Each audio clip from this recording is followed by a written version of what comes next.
Assalamu alaikum students. Today our first online lecture topic is application to ballistic missile.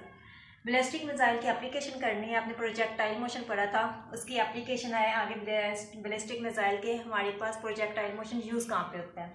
तो ballistic missiles होते हैं क्या? इनकी definition है an unpowered and unguided missile is called a ballistic missile. Unpowered दो terms use हुई हैं, एक अनपावर्ड की टर्म यूज हुई है और एक अनगाइडेड की यूज हुई है। अनपावर्ड और अनगाइडेड का क्या मतलब है? अनपावर्ड का मतलब है कि उससे कोई एनर्जी ना देने वाला कोई जरिया नहीं है साथ। इससे पहले हम देखते हैं पावर्ड क्या होता है। पावर्ड मिसाइल्स ऐसे मिसाइल्स होते हैं जिनको हम पुश तो इनिशियल लॉन्च कर देते हैं, फ्लाइट के दौरान उनको पावर देने के लिए कोई साथ इंस्ट्रूमेंट लगा होता है, कोई मैकेनिज्म होता है, मतलब कोई आला होता है। जैसे मिसाइल्स को हम करते हैं तो उनके साथ तियारे जैसे होते हैं, तो उनसे आग निकल रही होती है ना, तो हमारे पास मिसाइल्स भी ऐसे होते हैं, उनको एनर्जी दे रही होती है साथ। लेकिन बैलिस्टिक मिसाइल्स कौन से होते हैं? जिनको पावर देने के लिए कोई इंस्ट्रूमेंट साथ अटैच नहीं होता। पावर की ज़रूरत होती है जैसे ही लॉन्च करते हैं मिसाइल्स को, लेकिन बैलिस्टिक मिसाइल्स ऐसे मिसाइल्स हैं कि हमने इनको कोई भी पावर नहीं देनी, उनमें कोई भी पावर ज़रूरत नहीं होती। हमने जस्ट उसे पुश करना होता है और वो लॉन्च हो जाता है, मतलब अपने टारगेट की तरफ बढ़ना शुरू हो जाता है। अनगाइडेड का क्या मतलब है? अनगाइडेड मतलब गाइड लाइन नहीं चाहिए उसे कोई हेल्प नहीं चाहिए।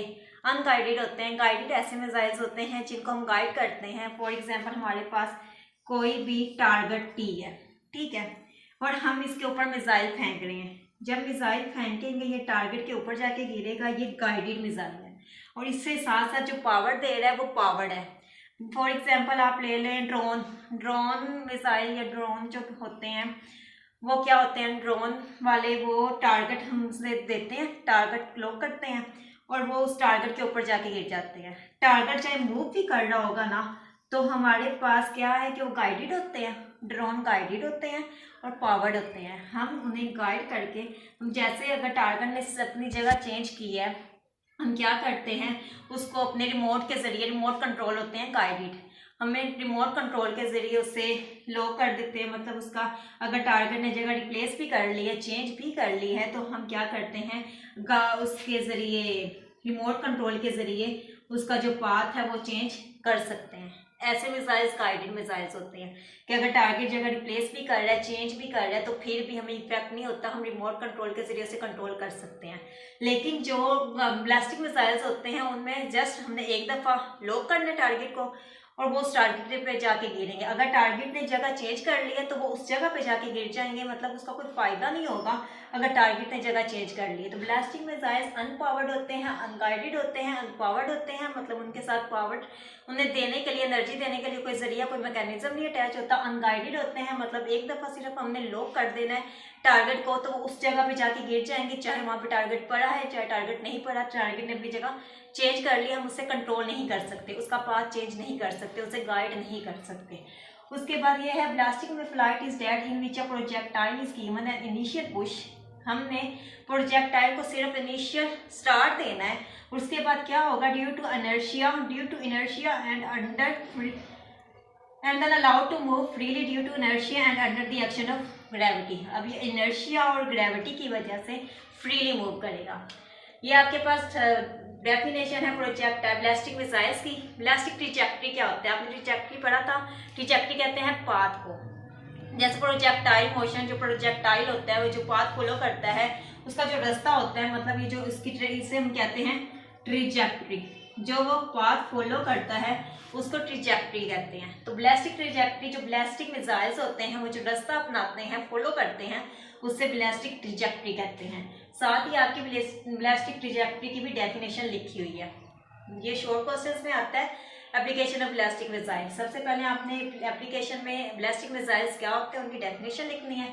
फिर आपने बैलिस्टिक ट्रैजेक्टरी क्या होती है उसकी डेफिनेशन लिखनी है। वो कैसे वर्क करते हैं, मतलब वो कैसे मूव करते हैं, उनकी मोशन को देखते हैं। तो बैलिस्टिक मिसाइल्स टू इसकी कंडीशन है, मतलब दो मोशंस को आपस में मिलाएं, सुपर इम्पोज करें, कंबाइन करें, तो उसके रिजल्ट में बैलिस्टिक मिसाइल मूव करते हैं। पहली मोशन उसकी है straight line inertial flight. Straight line inertial flight मतलब हमने जब मिसाइल को फेंका, मिसाइल को जब फेंकेंगे तो ये आपके पास क्या है? स्ट्रेट मूव करेगा, हॉरिजॉन्टल मूव करेगा।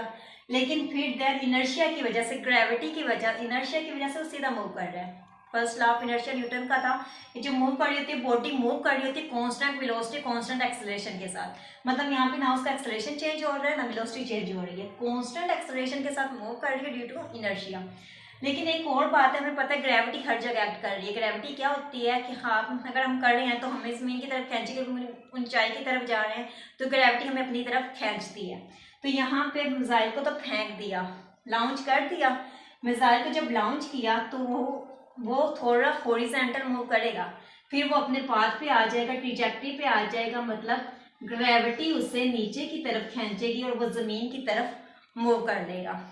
अब ये क्या है कि पहले तो उसकी हॉरिजॉन्टल स्ट्रेट लाइन मोशन थी, ये उसकी जो स्ट्रेट लाइन मोशन है ना, ये आइडियल केस है कि भाई वो सीधा चलता जाएगा। तो कोई भी चीज स्ट्रेट लाइन मतलब हॉरिजॉन्टल में मूव ही नहीं करती जाती।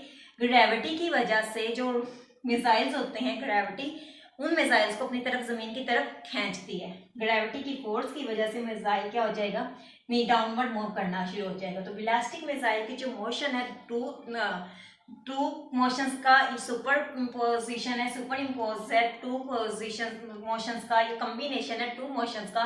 कौन सी दो motion, straight line inertial flight, कि हमने जो उसको फ्लाइट थी उसकी स्ट्रेट लाइन थी। वर्टिकल ग्रेविटी पुल, वर्टिकली उसकी वर्टिकल क्या होता है, आपके पास हॉरिजॉन्टल है और ये वर्टिकल, और वर्टिकल ग्रेविटी फोर्स से क्या करेगी, नीचे जमीन की तरफ खींचेगी। अब ट्रैजेक्टरी का एक और भी यहाँ पे मसला है कि ट्रैजेक्टरी की अप्रोक्सीमेशन है फॉर शॉर्ट रेंजेस और for long ranges. Short ranges के लिए क्या होता है, हमें पता है जो अर्थ है वो गोल है, राउंड है, सर्कुलर फॉर्म में है। अब अर्थ सर्कुलर है, लेकिन अगर हम शॉर्ट रेंजेस के लिए देखें, मतलब यहाँ पे आप देखो तो ये स्ट्रेट लगेगा, फ्लैट लगेगा, बिल्कुल स्ट्रेट लाइन लगेगी अर्थ का अगर छोटा हिस्सा ले शॉर्ट रेंज में। और यहाँ पे अगर हम प्रोजेक्टाइल को फेंके तो क्या होगा, प्रोजेक्टाइल पैराबोला बनाएगा। तो आप लिख सकते हो शॉर्ट रेंजेस के लिए क्या होते हैं, शॉर्ट रेंजेस के लिए प्रोजेक्टाइल या आपके पास जो बैलिस्टिक मिसाइल है वो क्या बनाता है, बैलिस्टिक मिसाइल पैराबोला बनाता है। शॉर्ट रेंजेस के लिए जब हमने उसे फेंका तो वो क्या बना दिया उसने, पैराबोला। अब इसी चीज को अगर मैं देखूँ, ये बैलिस्टिक मिसाइल मतलब शॉर्ट रेंज में फेंका तो उसने पैराबोला बना दिया। लेकिन लॉन्ग रेंज के लिए देखें, यहाँ से अगर मैं उसे फेंकूं और यहाँ पे वो आए तो ये क्या है, हमारे पास यहाँ पे तो अर्थ फ्लैट थी तो उसने पैराबोला बनाया। अब अर्थ क्या हो गई है, राउंड हो गई है, सर्कुलर फॉर्म में आ गई है। अर्थ सर्कुलर फॉर्म में आ गई तो उसका पाथ भी क्या हो जाएगा, मिसाइल का पाथ भी चेंज हो जाएगा। तो यहाँ पे आके मिसाइल का पाथ क्या हो जाएगा, ट्रैजेक्टरी उसकी किस शेप में आ जाएगी, ट्रैजेक्टरी शॉर्ट रेंजेस के लिए पैराबोला में है, लॉन्ग रेंजेस के लिए उसकी ट्रैजेक्टरी इलिप्टिकल बन जाएगी, इलिप्स फॉर्म में आ जाएगी। लॉन्ग रेंजेस के लिए उसका जो पाथ है वो इलिप्टिकल हो जाएगा। हमारे पास जो बैलिस्टिक मिसाइल्स होते हैं ना, ये सिर्फ शॉर्ट रेंजेस के लिए होते हैं। लॉन्ग रेंजेस के लिए अगर हमने मिसाइल्स को फेंकना है तो हमें उन्हें पावर देनी पड़ेगी, उन्हें गाइड देना पड़ेगा, लाइन देनी पड़ेगी कि आप इस जगह पे जाके टारगेट को किल करो। अगर टारगेट आपका वहां पे नहीं है, उसने जगह रिप्लेस कर दी है, तो हम रिमोट कंट्रोल के जरिए उसे गाइड करेंगे कि उसने टारगेट ने जगह रिप्लेस कर दी है तो वो टारगेट को आगे जाके किल करते हैं। ठीक है, ये आपका छोटा सा तो टॉपिक था बैलिस्टिक मिसाइल। शॉर्ट के लिए है, उसकी डेफिनेशन आती हो, बैलिस्टिक ट्रैजेक्टरी की डेफिनेशन आती हो, वो किस तरीके से मूव करता है, कौन सी उसकी मोशन में कौन सी दो मोशंस का सुपर इम्पोज है, फिर ट्रैजेक्टरी लॉन्ग शॉर्ट रेंजेस के लिए बैलिस्टिक मिसाइल्स का जो ट्रैजेक्टरी है वो किस टाइप की होगी, उसकी शेप किस टाइप की होगी, लॉन्ग रेंजेस के लिए किस टाइप की होगी। बैलिस्टिक मिसाइल हमेशा शॉर्ट रेंजेस के लिए यूज होते हैं, लॉन्ग रेंजेस के लिए यूज नहीं होते हैं।